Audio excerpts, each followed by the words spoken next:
Silas Blackwood had made a vow 15 years ago, a promise sealed in grief over a fresh grave. He would never love another woman. But vows are fragile things, especially in the unforgiving wilds of Montana.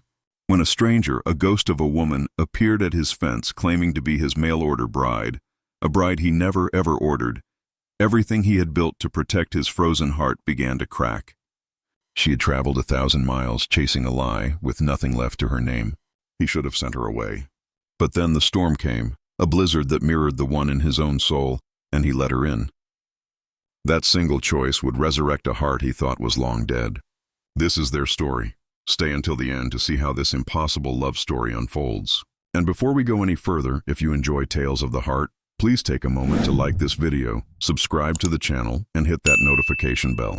And let me know in the comments what part of the world you're watching from. I love seeing how far these stories travel. Now let's begin. The Montana Territory in 1888 was a land that had no patience for weakness.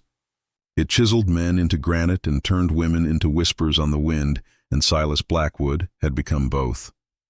For 15 years he'd worked this sprawling ranch on his own. 15 years since the telegram arrived, a cruel black-and-white messenger telling him that his fiancée, Lillian, had been taken by a fever in a hospital back east before she could ever join him. 15 years of a silence so profound it had become a permanent resident of the property, settling into the corners of the rooms and weaving itself between the fence posts he was endlessly mending. The morning she appeared, Silas was wrestling with the northern fence line.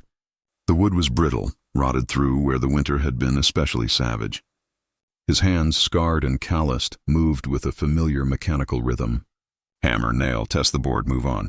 The repetition was a kind of prayer, the only one he permitted himself anymore. He didn't hear her approach over the rising wind, which carried the sharp scent of snow from the mountains and masked the sound of her weary footsteps on the muddy track. When he finally straightened his aching back and looked up, she was there, clinging to the gatepost as if it were the only thing holding her to this earth. His first thought was that she was a ruin of a woman. Her traveling dress, once a respectable navy blue, was now stained the color of the road, caked in mud to her knees. Her bonnet was askew, revealing strands of dark hair that had escaped their pins and now clung to her pale face. Her boots were in tatters, the leather split along the side of one. But it was her face that truly stopped him. It was ashen, with shadows beneath her eyes so deep they looked like bruises. She held the fence post with a white-knuckled grip, and when she spoke, her voice was a raw whisper, as if she'd spent weeks screaming or crying or both. "Mr. Blackwood? Mr. Silas Blackwood?" He set his hammer down slowly, his eyes narrowed, studying her. "That's me." "I'm Eleonora Vance," she said, and a storm of emotions, hope, fear, defiance, flickered across her exhausted features. "I'm your mail-order bride." The words hung in the cold air between them, utterly absurd. Silas felt a muscle in his jaw tighten. "My what?" Her hand trembled as she reached into her coat pocket and pulled out a letter. The paper was crumpled and stained, folded and refolded so many times the creases were tearing. She held it out to him through the fence rails. "This," she said, her voice shaking. "Your letter. You wrote to the agency in Chicago 6 months ago. You paid for my passage. I've been on a train for 3 weeks to get here." Silas took the letter, his fingers feeling numb inside his work gloves. He unfolded it.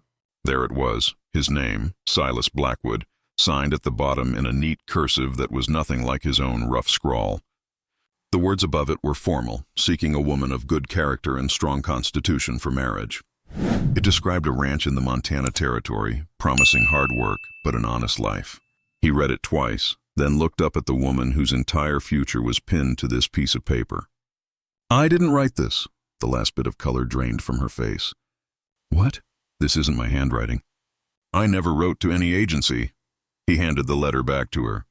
"Someone's played a cruel trick on you, Miss Vance." She stared at the letter as if it had just transformed into a venomous snake. Her lips moved, but no sound came out. She looked up at the vast, indifferent sky, at the jagged mountains, at the endless fence line, at anything but him. "I see," she finally managed. Her voice hollowed out, empty of all the hope that had carried her here. "I left everything. My job, my room.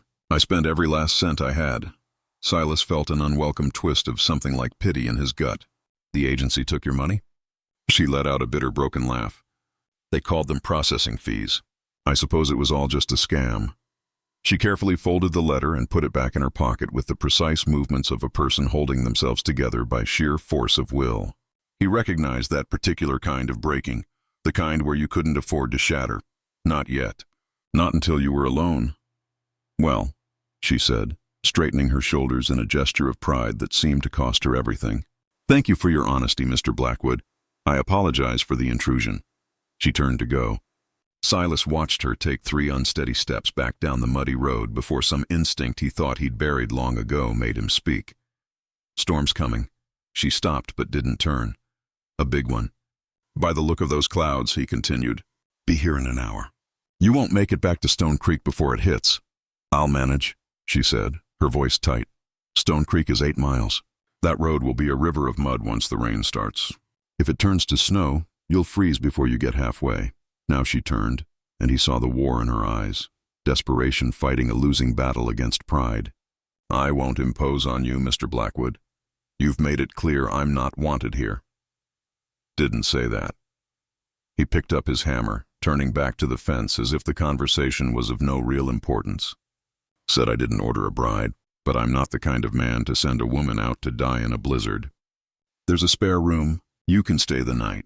When the weather clears, I'll take you to town myself. I have no money to pay you. Didn't ask for any. She was silent for a long moment, weighing the one option she had against the pride she had left. Just for tonight, she finally said. Just for tonight, he agreed, though a strange feeling in his chest told him, even as he said it, that it was a lie. The ranch house was a testament to the man who lived within it. From the outside, it was sturdy, built from thick logs weathered to a silver gray, with a stone chimney breathing a thin plume of smoke into the bruised sky. It was a structure built for survival, not comfort. But inside it was a tomb. The first thing that struck Norah was the oppressive silence, the heavy hush of a place where life had been pared down to its barest essentials. The main room served as a kitchen, dining area, and living space all in one. A large iron stove radiated a welcome heat, and a rough-hewn table with 2 chairs sat by a window. A single armchair, worn into the exact shape of Silas, faced a cold, empty fireplace. But it was the absences that made Norah's breath catch.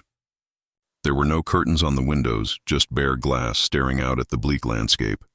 No rugs on the scarred wooden floors, no pictures on the walls, no books on the shelves, no small personal touches that signal a place is a home and not just a shelter. It was a space scrubbed clean of memories, a fortress designed to keep feelings out. Silas moved through it with an economy of motion that spoke of 10,000 repetitions. He stoked the fire, added wood, and pumped water into a kettle. Spare rooms through there, he said, nodding towards a door. Locks from the inside. Clean sheets on the bed. Norah retreated into the small, clean, and utterly impersonal room, closing the door behind her. She sat on the edge of the narrow bed and finally allowed the full weight of her catastrophe to land. She had fled Chicago with such desperate hope. Her position as a maid for the wealthy Mrs. Davenport had become unbearable when the woman's son began cornering her in hallways, his intentions clear and predatory. The mail-order bride agency had seemed like a sign from Providence, a chance to start over, to have a home, to matter to someone. She had scrimped and saved for months to pay the agency's fee, spending her last dollars on a decent dress and sturdy boots. She had exchanged letters with Mr. Silas Blackwood, or at least with someone pretending to be him. The replies had been brief but kind, speaking of the land and the life they might build. All of it a lie. She pressed her hands to her face, refusing to cry. Tears were a luxury she had learned long ago she couldn't afford. The stew he served was simple, beef and potatoes, but it was the best thing she'd tasted in weeks. She ate with a single-minded focus, only looking up when her bowl was empty to find him watching her, a puzzled expression on his face. "When did you last eat properly?" he asked. "Yesterday morning," she admitted. "Some bread." He stood and ladled more stew into her bowl without a word. "Eat." When she offered to wash the dishes, he shook his head. "You've traveled for weeks. Rest." But Norah couldn't rest. The need to be useful, to not be a burden, was ingrained in her. She began clearing the table anyway. "Miss Vance." "Norah, please," she said, her movement sharp. "Miss Vance is what Mrs. Davenport called me when she was angry. Which was most of the time. Your last employer? He asked quietly. Yes, she said, scrubbing a bowl with more force than was necessary. I was in her service for 4 years. A respectable position, or so they said. The bitterness in her voice surprised even her. Her son believed the servant girls were part of the household amenities. I disagreed. He was persistent. I knew it was only a matter of time. And when it happened, I'd be the one blamed and thrown out without a reference. So I ran. You saw the agency advertisement, he stated, not as a question. I saw a chance to be something other than powerless, she said, setting the last dish aside. To have a home that couldn't be taken away on a whim. Foolish, I suppose. There's no such thing as safety for women like me. Women with no family, no money. We survive on the charity of others, and when that runs out, we simply disappear. She dried her hands on a rough towel. But I won't disappear. I'll find work in town. I'm a hard worker. Silas stood there, his face unreadable in the flickering lamplight. Outside, the storm began in earnest, rain lashing against the windows. You should sleep, he said. Morning's soon enough to figure out what comes next. The next morning, the world was a sea of mud. Travel was impossible. For 2 days, they were trapped, moving around each other in the small space like wary animals. Norah, unable to sit idle, threw herself into work. She scrubbed floors that hadn't seen a good cleaning in years. She found flour and yeast in his stores and baked bread, filling the silent house with a warm, comforting scent it hadn't known in a decade and a half. She found his mending pile, a testament to a solitary life of practical neglect, and began to work through it, her needle moving with practiced skill. Silas watched her, a storm of his own brewing inside him. Her presence was a disruption, a violation of the sterile emptiness he had so carefully cultivated. This house was his mausoleum, a tribute to the life he'd lost with Lillian, and this woman was hanging curtains. She was bringing life back into a place he had dedicated to death. On the 3rd evening, she finally broke the heavy silence that had fallen between them again. May I ask you something, Mr. Blackwood? Silas, he corrected, surprising himself. Silas, this house, it feels like you've stripped it of anything that might make you feel something. The observation was too astute, too close to the bone. You're a guest here, Miss Vance. You don't need to. I'm not a guest, she interrupted, her voice soft but firm. Guests are invited. I'm an accident. You were decent enough not to leave in a storm. But I recognize this emptiness. I see you because, in a way, I am you. We're both just ghosts haunting our own lives. The truth of her words struck him like a physical blow. He wanted to rage, to tell her she knew nothing of his pain, of his loss. But she did understand. She understood surrender. You think you know how I live? He bit out, his voice dangerously low. I'm not judging, she said, her eyes filled with a sad, knowing empathy. I'm recognizing. I chose to believe a lie rather than face what was waiting for me in Chicago. You chose to lock yourself away from the world rather than risk caring about anyone again. Neither of us is happy, Silas, but we're both safe. The question is whether that's enough.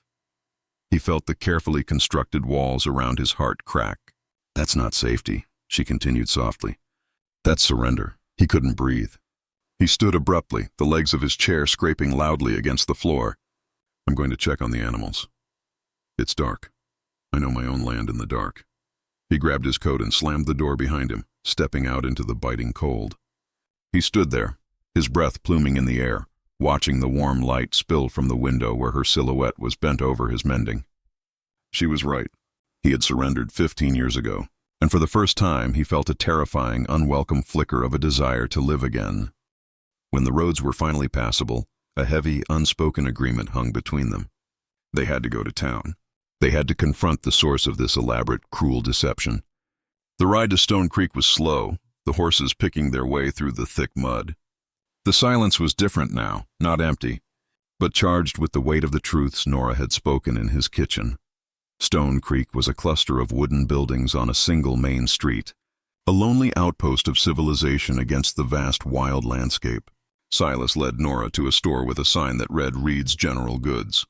He turned to her before they went inside. Let me do the talking. She just met his gaze and nodded, her expression telling him she was no one's pawn in this. A man with kind eyes and silvering hair looked up from behind the counter. Silas, didn't expect to see you. Usually you... He stopped, his eyes falling on Norah, and a look of dawning comprehension and guilt washed over his face. "Caleb," Silas said, his voice flat and cold as a river stone. "We need to talk about the letter you sent to a mail-order bride agency in Chicago, using my name." Caleb Reed's face went carefully blank, but his eyes betrayed him. I don't know what you're talking about." "Don't lie to me, Caleb," Silas growled. "There's no one else who'd be fool enough to think this was helping." Caleb sighed, the fight going out of him. "Come to the back." He led them into a cluttered storage room. "You must be Miss Vance," he said, turning to Norah. "I'm sorry, truly. But Silas," he turned to his friend, his expression pleading, "you've been dying out there for 15 years, rotting away with loneliness. I thought if I could just get someone there, someone to break the spell." "You thought you'd what?" Silas's voice was dangerously quiet. "Trick me into marriage? Manipulate a woman into traveling 1,000 miles on a lie? I thought I'd save you." Caleb's voice rose with desperation. "Lillian died 15 years ago, Silas, and you've been a ghost ever since. Someone had to do something. So you forged my name? You took this woman's money and her hope?" "I paid the agency myself," Caleb admitted, looking ashamed. "Her money went to her ticket just as it was supposed to. I told them to say you had paid, so she would be sure to come." Norah found her voice sharp and clear. "You thought I'd be so desperate and stranded that I'd have no choice but to stay." "Both," Caleb admitted, his eyes downcast. "I'm not proud of it. But yes, both." In a flash, Silas's fist connected with Caleb's jaw, sending him stumbling back into a stack of crates. "You son of a—" "I deserved that," Caleb said, touching his split lip. "You deserve worse. She could have died on that road. All because you thought you knew what was best for me." Silas was shaking now, years of suppressed emotion finally breaking free. "I have spent 15 years learning how to be alone, Caleb, building a life that doesn't hurt. And you decided you had the right to tear it all down. What you need is to live again. What I need is to be left alone." "If Lillian could see you now," Caleb shot back, his own voice raw, "she'd be heartbroken." "She wouldn't want you punishing yourself for surviving when she didn't. She'd want you to be happy. She'd want you to love again." The word struck Silas like a physical blow. "Don't," he whispered. "Don't you dare use her against me." "Then stop using her as an excuse," Caleb pleaded. "She's gone, Silas. You can't spend the rest of your life paying for being the one who lived." A heavy silence fell in the small room. Silas turned away, his shoulders rigid with a grief so old it was part of his bones. When he finally turned back, his eyes found Norah's, and his expression was a mixture of shame and apology. "I'm sorry you were dragged into this," he said to her. "Caleb will give you money. Enough to get back to Chicago, or to make a new start somewhere else. Whatever you need, Silas." Caleb started. "No," Silas cut him off, his voice firm. "You've done enough. This scheme of yours ends now." He walked out of the store without another look back. Norah hesitated, then followed him into the street. He was already untying his horse. "Mr. Blackwood, Silas, wait. You should stay in town," he said, not looking at her. "Caleb will see you're taken care of." "And what if I don't want to stay in town?" she asked. Now he looked at her, confusion warring with his anger. "Why would you want to come back?" "Because I have nowhere else to go," she said, the simple truth of it hanging in the air. "And because—" I understand what he was trying to do. He did it wrong, but his intention wasn't cruel. He was trying to help a friend who was hurting. She guided her horse closer to his. "Silas, I'm not asking to be your wife, but that spare room has been empty for 15 years, and your mending has been piling up. And you've been alone so long, you've forgotten what it's like to have someone care whether you come in from the cold." "I don't need—" "Maybe not," she interrupted gently. "But maybe I do. I have nowhere to go. You have a ranch that could use another pair of hands. Let me stay, on wages. As hired help. Not a bride, not a charity case. An employee. It was a brilliant strategic move. She was redefining their relationship entirely on her own terms. A wage wasn't just money. It was proof of her value, a shield against obligation, and the first brick in the foundation of a life she was building for herself." He stared at her, searching her face. "Why?" "Because I'm tired of running," she said honestly. "And maybe you're tired of hiding. Maybe we could both just stop for a little while. See what happens when we're not so busy surviving that we forget to live." She saw her words, the echo of what Caleb had said, land. He looked away, out at the mountains, at the muddy road leading back to his empty house, back to the life he had so carefully constructed from loneliness and grief. "Wages," he said finally, his voice rough. "Room and board. You handle the house. I handle the ranch. Separate rooms, separate lives. A business arrangement. Nothing more." "Agreed," she said. "And when you want to leave, you leave. No obligations." "Agreed." He nodded once, a sharp, jerky motion. Then he turned his horse and started back down the road toward the ranch. Norah followed, her heart pounding. She had come west looking for safety and had found none of it. Instead, she'd found a man as broken as she was. But maybe, just maybe, two broken people could hold each other up long enough to figure out how to be whole again. Or maybe they would just shatter each other into smaller pieces. Either way, as the ranch came into view, Norah knew one thing for certain. It was better than running. The arrangement began as a careful dance of avoidance. They fell into a routine dictated by necessity and the vast, unspoken space between them. Norah rose before dawn, her quiet industry slowly transforming the house from a sterile shell into a home. Silas would find coffee waiting when he came in from the cold, his favorite shirt mended and folded, a hot meal on the table. He never spoke of these things, but he began to show his own form of care. A stack of firewood left by the door on a cold morning. A loose porch board fixed without comment. They were building a language without words, one constructed of small kindnesses and careful consideration. It was Norah who finally breached the silence. She found him one afternoon staring at a photograph in a simple wooden frame. He tried to hide it, but she had already seen the beautiful dark-haired woman in a nurse's uniform. "Lillian," Norah said softly. It wasn't a question. He sank into a chair, the photograph held loosely in his hands. "I put all her things away years ago," he confessed, his voice thick. "Couldn't stand the reminders. But sometimes, I'm terrified I'll forget her face." "Tell me about her," Norah said, settling opposite him. Not how she died, how she lived. And so, haltingly at first, he did.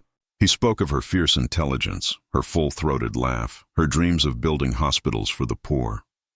He spoke of a love so profound it had terrified him, a love that had fueled the very creation of the ranch she would never see. "What good is any of this if I'm alone?"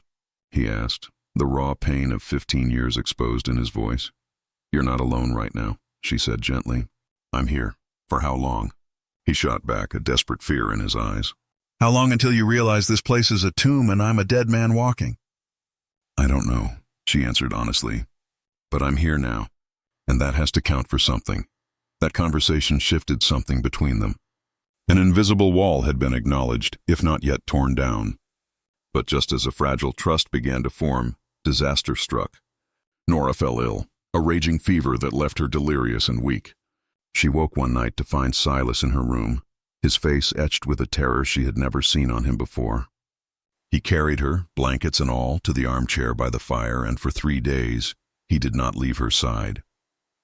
Time blurred into a haze of fevered dreams and whispered words. Through it all, Silas was a constant presence, a cool cloth on her burning forehead, a steady hand helping her sip water, a low, constant voice promising her she was safe, that she just had to hold on. When the fever finally broke, she woke to find him asleep in a chair pulled beside hers, looking haggard and unshaven. The moment she stirred, his eyes snapped open. "Norah," he breathed, a universe of relief in that single word. "You stayed," she whispered, her voice a rasp. "Of course I stayed," he said, his voice rough with emotion.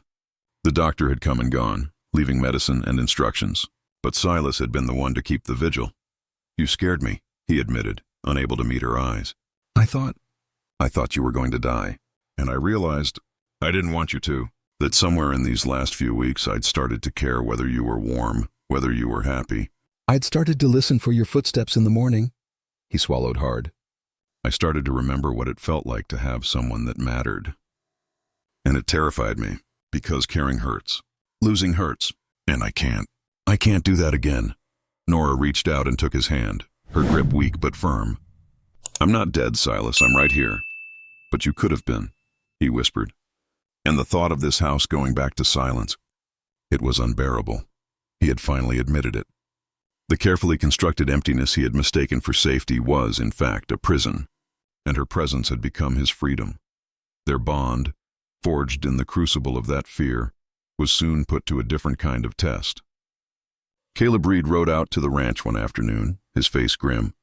The mail-order bride agency he'd discovered was a full-blown criminal operation. They were sending desperate women all over the West, to men who had never asked for them, or worse, to addresses that didn't even exist.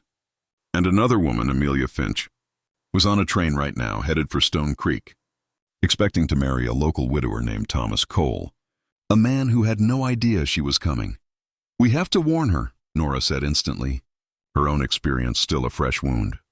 "It's not your responsibility," Silas began, but he saw the resolve in her eyes. This wasn't about responsibility. It was about solidarity. It was about sparing another woman the devastation she had endured. "We'll both go," he said, and in that moment they ceased to be just an employer and his housekeeper. They became a team. They met Amelia at the train station. She was younger than Norah, barely 20, with the same look of desperate hope on her face that Norah herself had worn months before. Gently, they told her the truth. They watched her world crumble just as Norah's had, but this time was different. Norah was there to catch her. "I know how you feel," she said, taking Amelia's trembling hand. "But you are not alone." Instead of sending her away with money, they came up with a plan. Silas knew Thomas Cole, a good man struggling to raise 3 children on his own since his wife had passed. He needed help. So they rode out to the Cole ranch. They didn't mention the mail-order bride scheme. They simply said they knew a good woman looking for honest work as a housekeeper. The meeting was a success. Thomas Cole, a kind, weary man, looked at Amelia as if she were the answer to a prayer he hadn't dared to speak. And Amelia looked at his 3 small children with a hunger to be needed that went far beyond simple employment. As they drove away, leaving Amelia to settle into her new life, a comfortable silence settled between Silas and Norah. "You did a good thing today," Norah said finally. "We did," he corrected. He guided the horses down the familiar road. "I kept thinking about you, about that day you arrived. What if I'd turned you away?" "But you didn't," she said softly. "Maybe not anymore," he said, a small, wry smile touching his lips. "Maybe you've ruined me for solitude." "Good," she replied, and leaned her head against his shoulder. In helping someone else, they had taken another step toward healing themselves. They were no longer just 2 individuals bound by a strange contract. They were partners, building something new, something that felt an awful lot like hope. In the weeks that followed, the unspoken truth between them grew until it filled every corner of the quiet house. The pretense of a simple business arrangement fell away, replaced by the easy intimacy of 2 people who had found their other half in the most unlikely of circumstances. They talked for hours, sharing the stories of the wounds that had shaped them. And one evening, as they sat by the fire, Silas finally gave voice to the fear that had held him captive for so long. "When you were sick," he began, his voice low, "I realized that the emptiness I had chosen wasn't safety. It was a slow death. You brought this house, you brought me back to life. And I'm terrified, because the last time I felt this way, I lost everything." "I'm scared, too," Norah whispered. "I've spent my whole life learning not to count on anything." "Then maybe," he said, reaching across the space between them and taking her hand, "we can be scared together." It wasn't a declaration of love, not yet, but it was a promise. A promise to stop pretending. That promise blossomed into love, quiet and steady, like the first green shoots of spring after a long winter. But before they could build a future, they had to confront the last ghost of the past. When Silas proposed marriage, it was with a heart full of hope, but also a lingering shadow of guilt. He suggested inviting Lillian's sister to their wedding, a way he thought to honor his past while embracing his future. Norah saw it for what it was, a final test. "I'm not asking you to forget her, Silas," she said, her voice gentle but firm. "But I cannot marry half of you. I won't compete with a memory for prominence at my own wedding. You have to choose. Are you moving forward with me, or are you still living in the past?" The question hung between them, the culmination of their entire journey. He looked at her, and in his eyes, she saw the struggle of a man finally letting go of 15 years of carefully tended grief. He walked to the small trunk where he kept Lillian's things and took out her photograph. He stared at it for a long moment. "I've been using her memory as an excuse," he said, his voice raw with a new, painful honesty. an excuse not to fully commit to you. Because if I held a part of myself back, maybe it wouldn't hurt so much if I lost you. He looked from the photograph to Norah's face. And that's not fair to you. You deserve all of me. He walked back to his room and placed the photograph and all the letters back in the trunk, closing the lid on the past. When he returned, his eyes were clear. I'm choosing you, Norah, fully and completely. Their wedding was a simple affair on a bright May morning. Sarah Brennan, now Amelia Cole, having recently married the widower she'd come to work for, stood as Norah's witness. Caleb Reed stood for Silas, his face beaming with a joy that was part relief and part pride. As they stood before the preacher, two broken people made whole by each other, they made their vows not as a beginning, but as a continuation of a choice they had already made every single day for months. Life settled into a new rhythm, one of partnership and shared dreams. And soon Norah had news that would change everything once more. She was pregnant. The joy on Silas's face was immediate, but it was swiftly followed by the familiar shadow of fear. I can't lose you, he whispered, holding her as if she were made of glass. You won't, she promised, taking his hands. We can't live our lives in fear of what might happen, Silas. This isn't loss. This is life, our life. Their daughter was born on a cold November evening, her first cry filling the house with a sound of such profound hope it brought tears to everyone's eyes. They named her Hope, for she was the living embodiment of everything they had found in each other. She was the future that had grown from a forged letter, a sudden storm, and the courage of two people who had dared to build something whole from the pieces of their broken pasts. Years later, standing on the porch watching their daughter play in the yard, Norah would lean against her husband's side. The ranch, once a silent tomb of grief, was now a sanctuary of laughter and love. She had come west as a mail-order bride meant for no one, a powerless woman running from a hopeless past. She had found betrayal and lies, but she had also found her own strength. She had found a partner who saw her as an equal, a man who had been brave enough to live again. She had found her voice and used it to help others, ensuring the agency that had wronged her could never hurt another woman. She had come looking for a shelter and had ended up building a home. Thank you, Silas said softly, his arm tightening around her, for coming to my fence that day, for refusing to give up on me. Thank you for letting me in, she replied, her heart full. The journey had been nothing like she'd expected. It had been harder, messier, and more terrifying. But the destination, this life, this love, this family, was more beautiful than anything she could have ever dreamed. Sometimes the wrong letter delivers exactly the right life. If you enjoy my videos, please like, comment, and subscribe, and check out my other videos in the playlist. Let me know what you think. Your support keeps me motivated.